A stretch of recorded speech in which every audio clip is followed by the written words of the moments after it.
Olá, estamos começando a 7ª edição do nosso Conversa Cultural, aqui pela TV Câmara de Itajaí, no canal 14 da Claro e também no YouTube da Câmara de Vereadores de Itajaí. A primeira exposição deste ano no Espaço Cultural da Câmara de Vereadores de Itajaí foi a exposição fotográfica Lugares de Itajaí. Então, o nosso tema, oficialmente, é fotografia. Porém, eu tenho a satisfação de receber a pessoa que praticamente é uma enciclopédia viva da cultura aqui de Itajaí, pois ele é jornalista, historiador, escritor, poeta, fotógrafo, entre tantas outras coisas, né, professor? Professor Hélio Floriano dos Santos, ou Magru Floriano. Seja muito bem-vindo aqui ao nosso Conversa. Obrigado, um prazer estar novamente aqui. Já tive várias oportunidades aqui na TV Câmara, com o Dario Silva, com o Carlos Antônio, meu amigo pessoal e tal. Então, muito bom estar de volta aqui. Que bom, e eu, assim, realmente é uma enciclopédia viva, né? Inclusive, tem esse tema agora, teu mais uma atividade tua na internet, né? Que é a Itajaípédia. Vamos começar falando desse projeto? É que eu sou um dos primeiros a ocupar o espaço na internet em Itajaí. Um grupo assim de mais 10 pessoas que começaram lá antigamente, né? No começo mesmo da internet, a fazer lugares de conversas dentro da internet e divulgar. Então, Grupos eu criei o Orkut. hábito, eu migrei naturalmente para a internet já no começo, como quando ainda era uma tecnologia pouco usada. Então, eu me habituei com a internet e nunca tive dificuldade, assim, porque geralmente as gerações mais velhas têm dificuldade em assimilar tecnologia, né? Então, eu passei, ao natural, eu passei para a mídia digital sem ruptura, assim, sem problema. Assim, simplesmente assimilei e Levando em paralelo o teu trabalho no jornal, na imprensa escrita, junto com a internet. Eu já fiz rádio e televisão, mas o meu forte, 50 anos, sempre foi o escrito, né? O jornal escrito. E eu migrei, assim, gradualmente para o digital, sem maiores problemas. Hoje eu vejo com naturalidade, assim, eu ter 2, 3 mídias fortes na internet, porque são 20 anos aí de caminhada. Então eu tenho o Facebook meu, né? É bem frequentado. Eu tenho uma página no Facebook chamada Itajaí de Antigamente, que tem um acervo de 100 mil fotografias da história de Itajaí, contado pelas pessoas da cidade, né? Não por historiadores oficiais. E agora eu tenho também uma enciclopédia digital de Itajaí, exclusivamente de Itajaí. Então isso aconteceu naturalmente, foi uma caminhada, começou lá no Orkut, lá em 2000, ou talvez 1999. Mas vou te contar, é um tanto de atividades que você tem cercado. Você começou, na verdade, assim, além de começar como jornalista, né, escrevendo e tal, para jornais, editando e tal, você também escrevia poemas? Eu escrevo, na verdade, o começo Ou da ainda minha escreve? escrita... o começo da minha escrita, antes de ser jornalista, é a poesia. Eu comecei a escrever com 10 anos, por aí, de idade, em sacos de pão. Eu ia na padaria comprar o pão, então jogava o pão em cima da mesa, ficava com um saco de pão, porque na década de 60 não se achava papel assim.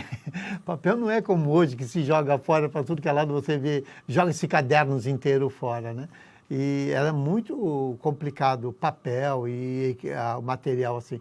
Então eu lembro assim de ter começado na escrita pela poesia. E publiquei mas só fui publicar o meu primeiro livro aos 40 anos de idade. Estou vendo aqui cotidianas. Cotidianas, Poesias de um cidadão oprimido. A poesia fazia parte da minha luta política, né? Eu usava a poesia, como a arte de modo geral, como arma como uma política, uma ferramenta política para expressão que a gente chama de arte engajada, né? Arte engajada politicamente. Eu era vinculado ao MDB, né? A luta contra a ditadura, e eu usava a arte, tanto desenhos, pinturas, textos, crônicas e tudo mais, tal, colunas em jornal.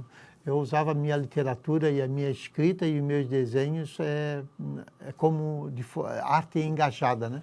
E eu tenho aqui a descrição de que você foi organizador de Itajaí, com H-I-Y, a Itajaí, como nós conhecemos hoje, 100 anos de poesia. Esse foi lançado em 99 também, né? Também havia poesias tuas nesse compêndio? Ou, como é que era esse livro? Na verdade, eram 2 volumes, né? 100 anos de poesia e 100 anos de prosa, foram 2 volumes. Eu fiz uma pesquisa em todos os jornais e livros da cidade e também chamei os amigos da Academia Itajaense de Letras e organizei, então, 2 livros temáticos homenageando Itajaí. Um com poesias e o outro com crônicas e mas textos em prosa. como é que foi esse trabalho? Tu pegaste compêndios, pesquisaste vários autores? Todos os jornais que tem lá na Fundação Genésio Miranda Lins, um por um. Foi um ano de pesquisa, mais ou menos, selecionando material. E qual era a ideia? A ideia era colocar nas escolas, porque principalmente na semana do município, faltava muito material assim, né, para se trabalhar. Então, esses 2 volumes da academia, publicados pela Academia Itajaense de Letras, resolveu essa questão, porque tem lá muitos textos, né, com Itajaí, 100 anos de Itajaí, né, e os jornalistas e escritores clássicos de Itajaí, todos sempre acabaram publicando uma poesia ou um texto, uma crônica sobre Itajaí, né? Então, não foi tão difícil assim reunir. E assim, como é que você... Bom, você é vamos colocar como um multiartista, né? Um artista multifacetário, não apenas você é um jornalista por profissão, mas, digamos assim, sempre esteve, agora, se eu não me engano, faz pouquíssimo tempo que você se formou como historiador, em História, pela Univale, mas essa questão de contar a história, de buscar fatos históricos, de buscar imagens históricas, sempre teve na tua vida, né? Na verdade, era para eu ser, lá no começo, né? Era para eu ser historiador, né? Na tua juventude, essa foi a primeira opção. Foi a minha primeira faculdade como opção. Mas demorei 40 anos para me formar nela, mas Pouco foi tempo. a minha primeira opção. Né? Porque a história realmente, para quem gosta assim, quem é curioso, no caso eu tinha um espírito muito curioso, assim, eu sempre voltava, né, para perceber o que estava lá que está nos dias de hoje. Então, sempre me perguntava muito, sempre questionava muito. E o curso de História me dava essa possibilidade de compreender, né, a sociedade, a cidade. E, infelizmente, por questões políticas, movimento estudantil, tudo, não me formei em 75, 76, não foi possível me formar em História. Vim me formar agora em 2018, né? 40 anos depois. Mas foi um sonho realizado, né? Foi um sonho teu que se realizou. E eu já tenho assim, uns 10 livros escritos, né, sobre história de Itajaí, né? Porque a parte de escrever independe de ter título acadêmico, né? Sim. Você escreve, quem quer ler, você faz, leia, faz a pesquisa. Claro que o curso de História foi bom para mim, porque me deu metodologia de pesquisa, né? E às vezes tem essas coisas de nicho, essas coisas assim de territórios marcados. Então, você é historiador, você é jornalista, tal. E, sinceramente, assim, depois de 50 anos fazendo grandes reportagens em jornalismo e depois fazendo pesquisas em história, a metodologia muda-se os nomes, mas a essência é praticamente a mesma, sabe? A história oral, por exemplo, que é a moda do momento, é a história oral, a da verbalização do povo, né? Das pessoas comuns falando, é o que a gente pratica no dia a dia, é o cotidiano do jornalismo, ouvir as pessoas. Então, e a metodologia que se usa para ouvir as pessoas é basicamente a mesma. Tem até, né, um lugar comum que se diz que o jornalista nada mais é do que um historiador do tempo presente, né? O que nos difere, assim, por exemplo, do historiador, aquele que só fez história, só pesquisa sobre história, é a forma como você expressa isso na linguagem. Quem faz jornalismo também tem essa, digamos assim, não é uma vantagem, mas é um elemento a mais, que é um primor ou uma facilidade com o texto, né? Eles têm a pretensão de dizer que história é ciência e isso difere do jornalismo, né? Mas eu sou de uma linha de um escritor francês chamado Paul Veyne, e de que história não é ciência, história é literatura. Então, e eu vejo a história como literatura. Porque ele é feito basicamente em cima de vestígios. É uma narrativa. Você vai narrar do teu ponto de vista também. Porque assim, quando você, como jornalista, você não parte do zero. Você ouve as pessoas, depois faz a sua narrativa. O que é que o historiador faz? Ele também ouve pessoas, consulta documentos e depois faz a sua narrativa também, não é mesmo? Então, no meu entendimento, eu estou escrevendo um livro sobre metodologia em história, né? E onde que eu tento mostrar essa argumentação de que história é literatura e fica melhor como literatura, e porque nós tiramos aquela aura de que tem de respeitar os dados históricos porque eles são verdadeiros, porque são ciência. Não. Tem várias narrativas. Sempre há outra construção em cima do mesmo olhar sobre o mesmo fato. Mesmo fato. Então você pega a Segunda Guerra Mundial, hoje o neofascismo, por exemplo, a releitura que eles estão fazendo da Segunda Guerra Mundial, tem centenas de leituras possíveis, né? Narrativas. E aí diga assim, qual é a história? Quem usou o método certo, né? Então eu dispo a história dessa capa, dessa aura de ciência e a coloco no lado da literatura. Que aí ela se permite, fica mais aberta, fica mais livre, entendeu? Porque a metodologia também acaba sendo uma coisa cruel, principalmente para os espíritos livres e para os espíritos criativos. Sabe, seguir exatamente aqueles 6 pontinhos de uma metodologia. Você não cumpriu a metodologia inteira porque faltou isso daqui, entendeu? Então, a literatura te permite... Pois é, ele te permite a liberdade de pensar. De pensar. Mas também há muitos, inclusive hoje, historiadores, não apenas, nós temos vários, inúmeros jornalistas que escreveram sobre história, que escrevem sobre história. Inclusive, essa semana entrevistei um aqui, né? Ele contou a história da Colônia Nova Ericeira, né? O Rogério Pinheiro. Rogério exato. Pinheiro. Então, foi uma entrevista muito interessante, inclusive, onde ele falou, né, de tudo que acontecia no século XIX e tal, e como é que ele fez essa pesquisa. Ele também, jornalista, escrevendo um livro-reportagem, né, especificamente. Mas acho que foi ano passado, agora não me recordo bem a data, eu entrevistei o professor José Bento, né, que é, por essência, historiador. Essa linha historiador de ciência, né?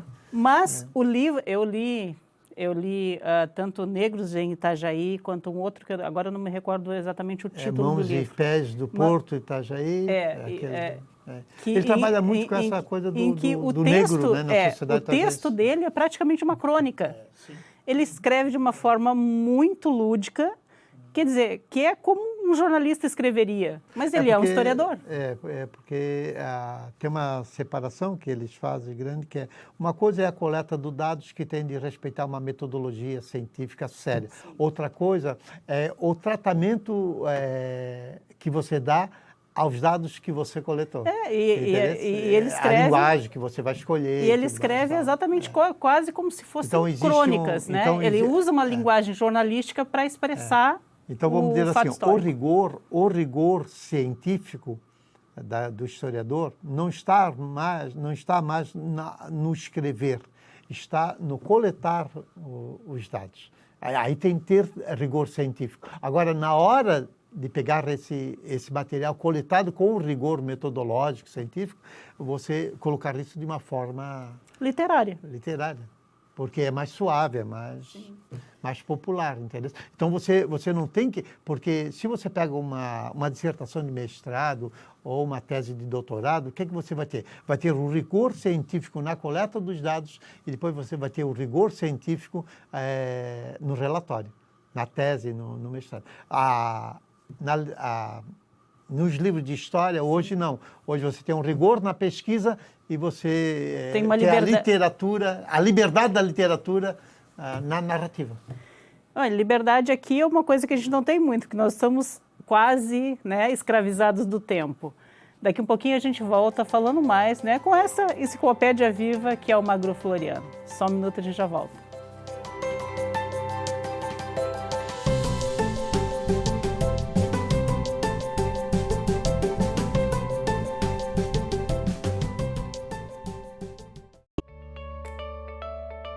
Fique por dentro do que acontece na Câmara de Vereadores de Itajaí. Inscreva-se no canal do YouTube. Curta a página no Facebook. Siga o perfil no Instagram e também no Twitter. Acompanhe todo o conteúdo do Poder Legislativo nas redes sociais. @Câmara Itajaí.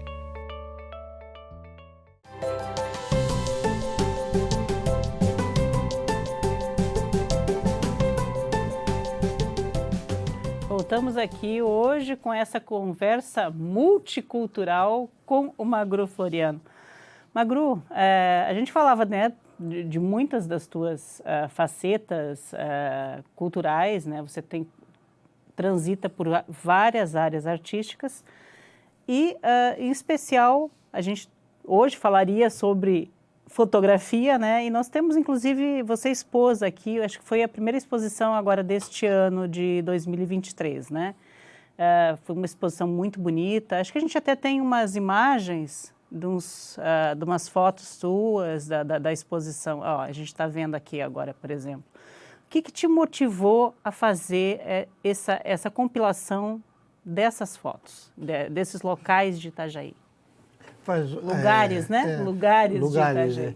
Eu, na verdade, assim, pode ver ali, por exemplo, está aparecendo Canhanduba, de dentro, aí é Laranjeiras, que já é a divisa com Brusque, né? Então, há muito tempo que eu me propus a pegar uma máquina fotográfica e cobrir uma lacuna que tinha aberta aí na fotografia de Itajaí, que era justamente fotografar todos os lugares de Itajaí. Porque sempre, como eu trabalhei na imprensa há muitos anos, o que é que acontece? Era toda a vida a mesma coisa, era a igreja matriz, o centro da cidade, em direção a Cabiçudas e o rio.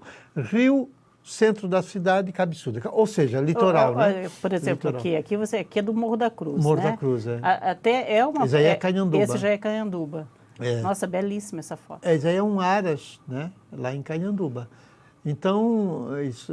Quer dizer, você também fotografa o ponto turístico, mas com uma outra visão, né? Para mim, assim, ó, a fotografia, a técnica da fotografia artística, né? Que é diferente da fotografia do jornalismo. A fotografia do jornalismo, fundamentalmente, ele tem de passar uma informação. E essa informação tem de estar de acordo com o fato relatado com o texto. O texto e a fotografia devem estar casados, né? Imagina você ter uma foto e ela está desmentindo o que está escrito, né? Isso não é possível. Na fotografia artística te permite outras coisas, é possível outras. Né? Então, para mim, o fundamento, além de domínio técnico, obviamente que isso vale para tudo, além de você ter o domínio técnico, você tem de estabelecer um olhar seu, que são as suas premissas de como que você olha as coisas que estão diante de ti. E como que você, esse olhar vai ser usado nas oportunidades estéticas que te aparecem. Então, é claro que você pode criar ou estimular essas oportunidades também, né?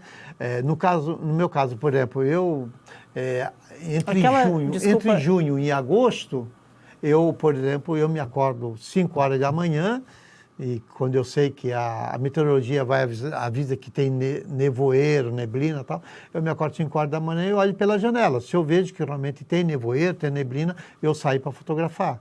Então, você gosta desse ambiente que a gente chamava de noir, né? Assim, ele é mais intimista, né? Para dar essa proximidade de intimismo, de quietude.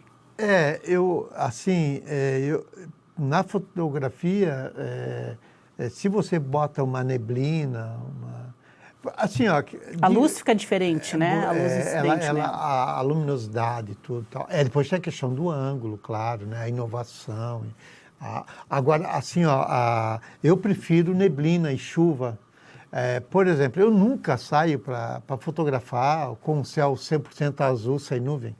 Não existe fotografia para mim possível, pelo meu olhar de estético, pelo meu olhar do que é belo. Se não tem o que a gente chama de skyline, que é a linha do céu, assim, com mais nuvens, para estabelecer uns pontos, assim. Toda vida que você tira fotografias de céu limpo, elas são, 99% são descartadas. Esteticamente, não passa pelo olhar, sabe? O teu senso estético, então, ele é mais exatamente para essa questão mais intimista mesmo, agregando, né? Assim, ó, eu estabeleci um olhar padrão, assim, quer dizer, de criatividade artística. Que padrão é esse? Nunca, só para dar um exemplo, né? Questão da luminosidade. Então, claro que eu prefiro neblina a dia de sol estourando, eu prefiro nuvens do que céu azul. Essas opções estéticas, né? E de luminosidade. E a questão do olhar também passa pela questão da angulação. Então, por exemplo, geralmente eu não estou fotografando onde que os turistas estão. Porque os turistas tiram aquela foto de ai que lindo, né? E eles acham bonito e fotografam. E as fotos não vão ficar bonitas, porque são fotos primárias. Ele não tem o pensar. E um outro ponto também desse olhar, a reflexão é exatamente sobre o que fotografar, por que fotografar daquela forma. O mais importante do olhar fotográfico é você pensar, isso eu aprendi com o cinema, que elementos vão estar dentro do quadro. E as pessoas, quando são turistas, elas veem a igreja matriz, para elas está tudo resolvido. Bate a foto da igreja matriz. Diz que é, inclusive, o ponto turístico de Itajaí mais fotografado. Sim. Sempre, né? Quando eu lancei o Itajaí de antigamente, eu acompanho os relatórios do site, né, de visitações e coisa e tal. E assim, se alguém tem dúvidas sobre qual é o ponto, a imagem que representa Itajaí... É a matriz. Pode parar com essa dúvida, porque assim... É a matriz. Não tem assim, mas é a matriz, mas é muito distante das outras coisas. Muito, assim, sabe? É a matriz sozinha, assim, sabe? É ela e o resto. Assim, já tem uma pesquisa, inclusive, né? Uma quantificação de realmente é o ponto turístico mais fotografado. Assim, é incrível, é incrível. Então, por isso que eu até, desculpa te interromper, naquela foto que apareceu ali, que você fotografou a matriz... atrás de uma árvore? Foi de outro ponto de vista, foi uma coisa totalmente diferenciada do que não é uma foto que turista faz, ou que as pessoas comuns, com o seu celular, hoje, né, todo mundo se diz fotógrafo, vai lá com o celular e faz uma foto. Só que não é pensado, né? Essa questão do pensar é o que dá diferença para um fotógrafo artístico, uma fotografia artística, do que uma foto assim, normal. Ó, né? o fundamento assim, da minha arte fotográfica é que eu fotografo pensando, né? Não é só, ai que lindo, ai que bonito, vou fotografar que é bonito. Não. Eu penso, eu tenho o meu olhar, né? Então tem essas regrinhas do meu olhar, né? Essa coisa assim, por exemplo, que elementos que tem de ter na foto. Então, a neblina, né?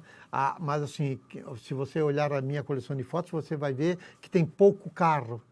Eu evito ao máximo botar carro, máquinas dentro do meu olhar fotográfico. Eu prefiro botar bicicleta, prefiro botar pessoas a pé com sombrinha, guarda-chuva. fica no ar mesmo, assim, fica mais introspectivo, fica mais assim, fica num tempo assim mais devagar, mais calmo, sabe? Sem máquinas, sem... então se você olhar fica assim, até bucólico mesmo, porque, por exemplo, aquela olhar. foto que aparece tua ali, que você tirou lá daquele ambiente na Canhanduba, é uma foto bucólica. Né? Mas justamente assim, ó, eu tento... Essa, dificilmente você vai ver foto minha onde que eu boto em primeiro plano um carro, uma coisa assim. Você vai ver fotos minhas com bicicleta, muita bicicleta em primeiro plano. Porque é um outro tempo, é uma outra maneira, um time, né, do mundo que eu quero mostrar, né? Então, esses elementos eu seleciono. Às vezes, outro dia ainda estava, porque eu bato foto de todas as casas históricas de Itajaí, né? Outro dia eu estava ali na 15 de novembro, querendo bater uma foto da família Dutra, ali da casa da família Dutra, mas toda vida que eu vou lá tem carros estacionados na frente. Aí é difícil de acertar o tempo, eu não né? quero. Aí outro dia eu perguntei pro dono da casa, meu amigo, né? Eu digo, cara, qual é um dia que não tem carro estacionado na frente da tua casa? Porque até domingo tem, cara. Aí eu quero bater uma foto da casa mesmo, inteira, sem carro, coisa... Essa construção, desculpe te interromper, essa construção é de quando? 1900, 1910? Começo de 1900, né? Então são... Mas assim, ó, é claro que o carro, se você pega fotos históricas, o carro também revela a data, o tempo histórico. Sim. Então, como documento histórico, é legal você bater foto com o carro. Né? Porque ali no meu grupo Itajaí de antigamente mesmo, alguém fica, de que ano que é essa foto? Aí os caras, pelo carro, eles dizem, esse carro foi lançado em 78, então a foto não pode ser de 60, se o carro foi lançado em 78. Sim. Então o carro, às vezes, documento, ajuda na documentação histórica. É legal. Mas são dois... Mas eu estou falando de arte, entendeu? Aí é outra coisa. A minha arte me faz selecionar elementos que vão compor a paisagem. E eu tiro o carro, na medida do possível eu tiro o carro. E coloco pessoas.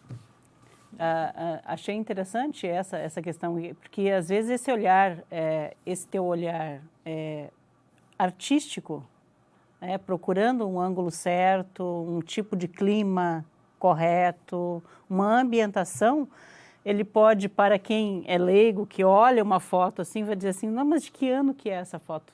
Ela é atemporal. Justamente porque eu tiro alguns elementos que são cotidianos, né? Então, porque se você pega a igreja matriz com neblina como está ali, na verdade você só vai possivelmente descobrir de que data que ela pela cor dela. Não, essa pintura foi feita em 95, então ela é posterior a 95, porque ela já foi cinza, já foi isso, né? Já foi de várias cores, né? Aí sim, mas assim, aí, por exemplo, como ela está comida pela neblina, né? Você pode ver que é tudo com neblina, né? E são dias diferentes. E assim, só para a gente saber, você foi antes daquela reforma da praça, né? Antes da reforma, foi feita antes da reforma da praça, né? Na verdade é o seguinte, eu comecei a fotografar isso daí, eu saí de casa às 5 horas da manhã, eu comecei a fotografar ali pelas 6, ali, um pouquinho antes das 6. Então eu tirei umas 400 fotografias. E aí depois vem o dilema, né? Dessas 400, como ficar com uma, né? Curiosidade, que tipo de máquina que você ainda usa? Você é mais tradicional, de você mesmo manipular o obturador, a incidência da luz, o tempo de exposição, ou você já tem máquinas mais modernas, profissionais? Quando eu comecei nesse projeto de fotografar, de obter uma boa foto que represente cada lugarzinho de Itajaí. Então, eu vou tirar 1000 fotos da Vila da Paz, atrás do Matadouro, tem a Vila da Paz. Já fiz algumas reportagens lá. Então, eu tenho de ter locais belíssimos. Eu tenho de ter uma boa foto artística da Vila da Paz. Então, então é isso daí. Aí, quando eu comecei esse projeto, eu fui no Matadouro, na Vila da Paz, a Vila da Miséria, em Maruí, todos os lugares, né, do centro, a cabeçudas, às favelas, aos lugares mais difíceis, assim. Porque eu realmente levei a sério fotografar Itajaí 360. E chegou ali na Murta, ali nos Salceiros, entre a Murta e Salceiros, na fábrica de cimento, na pracinha antiga da fábrica de cimento, eu realmente corri risco de vida, assim. O pessoal me cercou e eu estava com aqueles equipamentos grandes, com tele e tudo mais, tal. E aí, equipamento profissional de fotografia. Profissional de fotografia mesmo, tal. 3, 4 máquinas, tal. E ainda naquela época ainda não existia drone, né? E aí eles me cercaram e quiseram me levar o equipamento, tudo mais, tal. Eu fiquei mesmo você sendo tão conhecido na cidade, você correu esse risco? Acabei saindo numa boa da situação, tal, com todo o equipamento na mão e numa boa. E aí, a partir dali, eu cheguei à conclusão de que o equipamento era muito ostensivo, a culpa era minha, porque eu estava com um equipamento muito, assim, que chamava muita atenção, muito assintoso, para o local onde que eu estava. Quer dizer, eu estava levando uma ostentação de riqueza, através daqueles para um local que é de não pobreza, que é de pobreza. Então, a partir daí, eu comecei a fazer eu pensava, onde que eu estou indo e aonde estou indo e que equipamento que eu vou levar. Pensando antes de fotografar. Aí eu comecei a deixar cada vez mais de lado os equipamentos sofisticados, profissionais, e comecei a trabalhar com maquinazinha Sony de bolso. Sabe aquelas maquinazinhas pequenininhas de bolso? E aí comecei só a trabalhar com maquinazinha. Eu tinha 3, 4 maquinazinhas Sony de bolso e tinha os cartões de memória. E aí, assim, ó, em tanto tempo, eu trocava o cartão de memória da máquina e botava o cartãozinho no bolso. Por quê? Não, porque se me roubasse aquela máquina, eu não perdia o dia todo de fotografia, eu perdia só aquele cartão que estava na máquina. Comecei a fazer um sistema de segurança assim. E a máquina Sony de bolso já era da era digital, né? E aí, então, claro, já é tudo digital, tal, que o facilita. Porque você pode bater 400 fotos e depois, em casa, selecionar 1, 2. E jogar o resto fora. No filme não, né? No filme era custo, né? Era muito custo. Era muito custo. Nosso tempo no segundo bloco já foi também. Na sequência a gente volta falando mais das outras atividades que são inúmeras de Magru Floriano. Só um minuto, a gente já volta.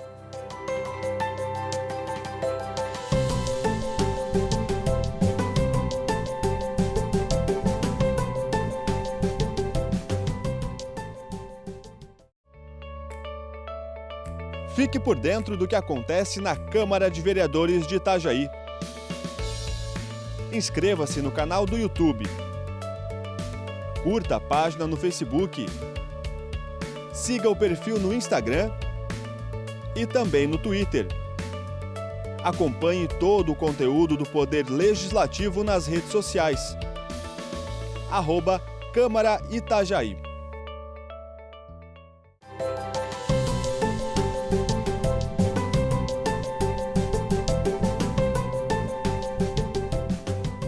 Voltamos aqui com a nossa conversa multicultural com o Magru Floriano. Magru, nós estamos falando especificamente de fotografia e até agora, durante o intervalo, eu te fiz uma pergunta que é a questão da edição das fotos. E você me dizia que você interfere pouco na pós-produção, mas sempre é necessário algum ajuste, né? Porque assim, ó, um dos critérios do meu olhar, né, fotografia é oportunidade. Né? Então, claro, e eu também procuro botar, como já disse, alguns elementos dentro da foto. Então, por exemplo, quer ver assim, ó, eu tenho já um cenário estabelecido e às vezes eu fico meia hora esperando passar um cara de bicicleta, por exemplo, porque eu quero botar uma bicicleta ali, sabe? Então, só que ali é aquele segundo que o cara passa pedalando, ele não vai esperar por mim. Né? Então, dia de chuva, por exemplo, eu tenho que sair na chuva, fotografar e voltar para debaixo do meu abrigo. É questão de segundo. Então, eu não vou ficar procurando a linha do horizonte, coisa para por que não? Porque depois no computador eu ajeito. Então, assim, ó, a ideia é... Há uma interferência, mas ela é baixa. Assim, só o que é tecnicamente extremamente necessário. Então, geralmente é a linha do horizonte, né? Assim, uma linha, por quê? Porque fica feio, né? Você deixar a foto... Já pensou? Você bate uma foto da igreja matriz e a igreja matriz está torta. Então, o digital te permite corrigir, então você corrige. Agora, como eu vejo muito na internet, assim, as pessoas trabalhando cores, mudando, tirando elementos, né? Que agora inclusive tem um programa que te possibilita tirar pessoas, figuras e colocar outras, alterar completamente o cenário. Já é uma montagem, né? E eu ainda, nesse ponto, eu sou purista, né? Para mim, fotografia é uma oportunidade. Você tem de estar com o teu espírito, o teu olhar técnico, artístico, preparado para saber que aquela é uma oportunidade estética valiosa. Ou você diz, aquilo é bonito. Sabe? Então, eu tento, educar esse meu olhar, porque é uma educação, né? Porque não é todo mundo que vê o belo, né? Ou não está... Por quê? Não, porque não foi educado para ver o belo. Né? Então, educar-se para ver o que é esteticamente relevante. Quantas pessoas já passaram pelo Morro da Cruz e não viram aquele cenário da neblina ali, da cruz de madeira, com neblina, as pessoas no mirante e tal, né? Porque porque do jeito que está lá, realmente é um negócio meio complicado você ver. Você olha, né, tudo, né? Mas ver, né, você tem de educar o seu olhar. E aí, quando você tem a pretensão de fazer arte, aí a coisa fica mais complexa, porque você tem de unir compatibilizar esse seu olhar com a técnica, né? Então... E assim, né? Como a gente já está no terceiro bloco, tem tanta coisa para falar, mas nosso programa o tema principal era fotografia, mas eu gostaria de saber o seguinte, você ainda está rodando com essa exposição Lugares de Itajaí, ainda está sendo exposta durante o ano, como é que é? A programação vai ser o ano passado, no final do ano passado, ela participou na Univale de um congresso internacional que estava acontecendo na Univale, ela fez parte da parte cultural do congresso internacional na Univale. Agora, nesse ano, eu trouxe aqui para a Câmara, para o Espaço Antônio Carlos Conde-Reis, né, da Câmara de Vereadores de Itajaí. Agora, a minha ideia é levar essa exposição para um colégio de Itajaí, para as escolas, para mostrar os cantinhos de Itajaí para a gurizada, né? Porque o pessoal conhece, como disse, o centro, o rio e as praias, né? Pretende queria mostrar Canhanduba, mostrar Laranjeiras. Esse trabalho especificamente de Lugares de Itajaí pretende também, como aconteceu, por exemplo, com o projeto Tainha, que virou um livro que misturava história, jornalismo e fotografia, ou não tem esse projeto? Já o livro está sendo construído, só que eu não sei fazer uma coisa... Caro, né? Mas é um projeto caro, né? Não, mas o dinheiro não é problema, é solução. Então a gente arranja o dinheiro. Mas assim, nunca me preocupei com dinheiro na vida. Eu sempre digo assim comigo, na hora certa as coisas acontecem porque eu batalho para que seja. Você não costuma participar muito de projetos junto à Fundação Cultural, né? Não muito. Eu sou contra... Esse ano estou participando de em junho eu vou fazer uma exposição na Casa da Cultura. Participei esse ano. Mas eu não participo.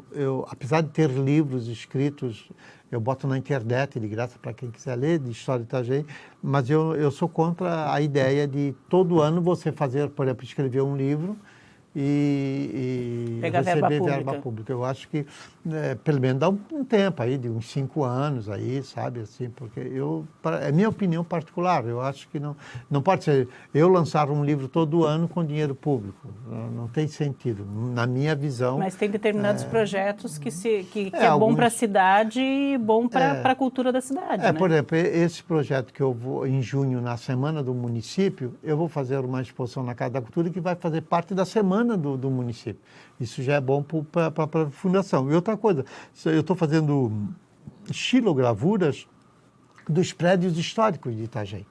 Então vai ser uma exposição na semana do município com os prédios, com xilogravuras A técnica da xilogravura é você pegar uma determinada foto, imagem e transportar isso para madeira? Como é que é? Você pega, eu vou num lugar, fotografo,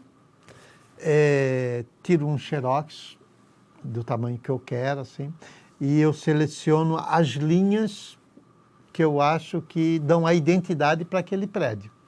Porque ali na fotografia você vai ver milhares de linhas, né? Então você vai escolher, vai limpar, né, a imagem, né? Selecionar as linhas. É quase que eu quero. como, desculpa te interromper, é quase como se fosse assim, olha, eu vou fazer um rascunho, vou fazer essa parte, o esboço. É isso? Isso.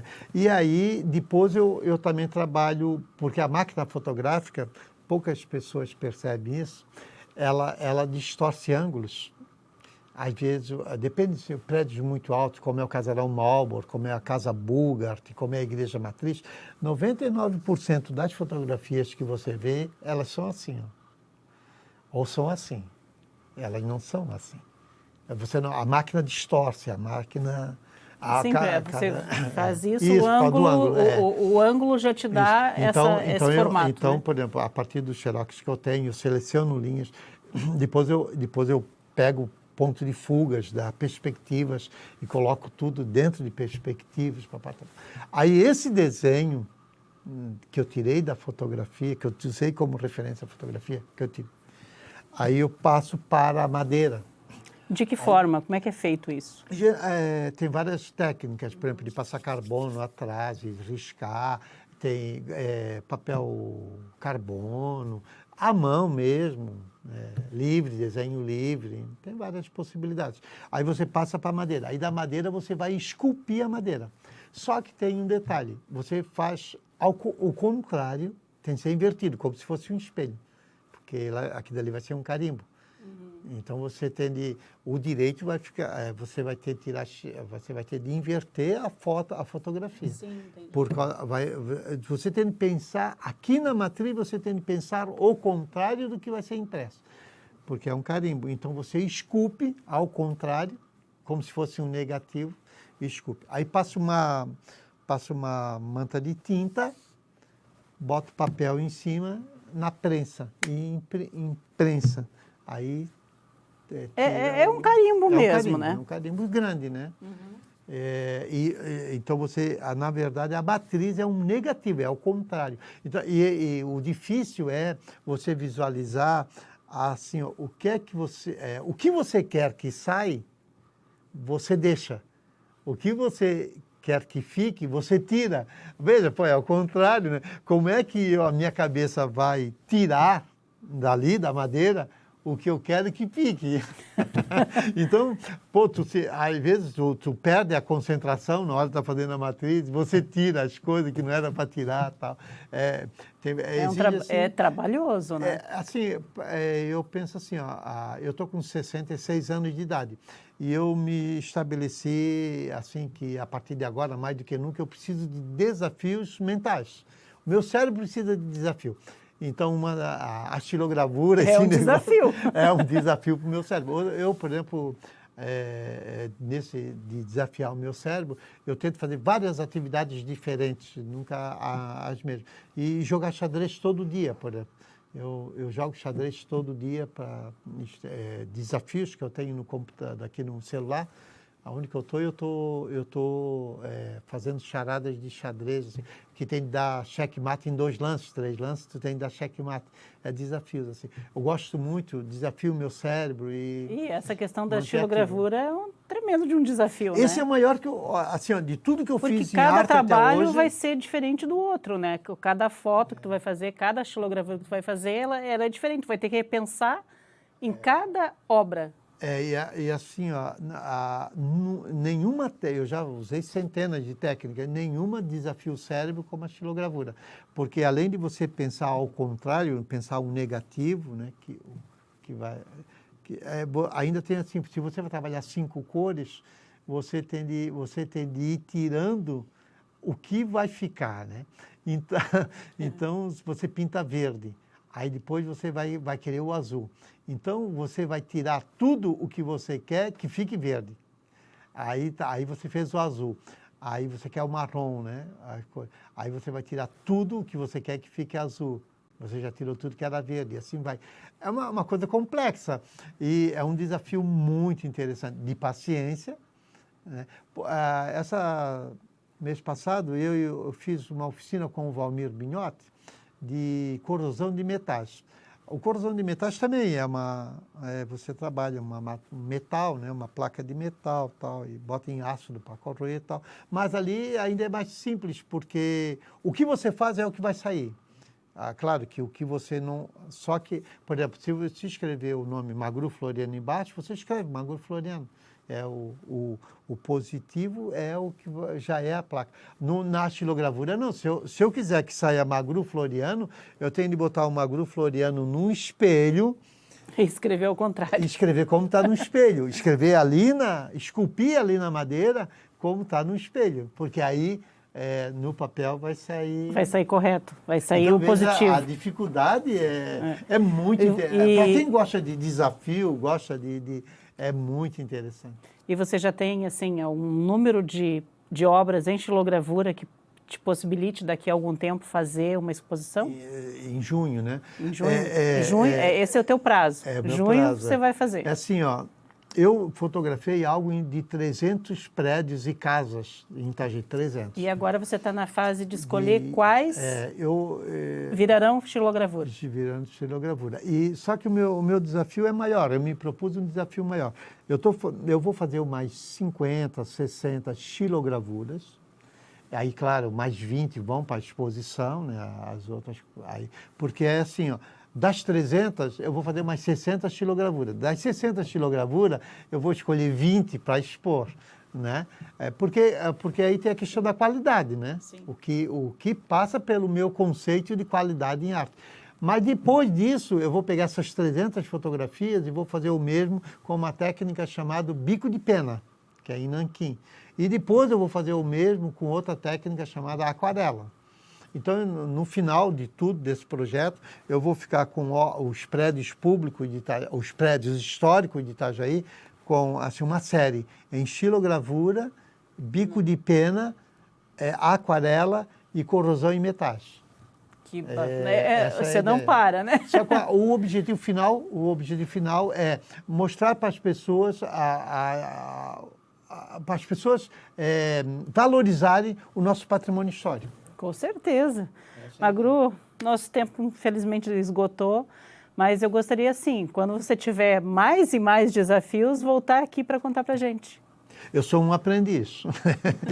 Eu me coloco no mundo como um aprendiz. Essa é a minha postura diante do mundo. Muito obrigada pela tua presença. Valeu. E obrigada a você também que nos acompanha. Continue assistindo a nossa programação no canal 14 da Claro, também no YouTube da Câmara de Vereadores.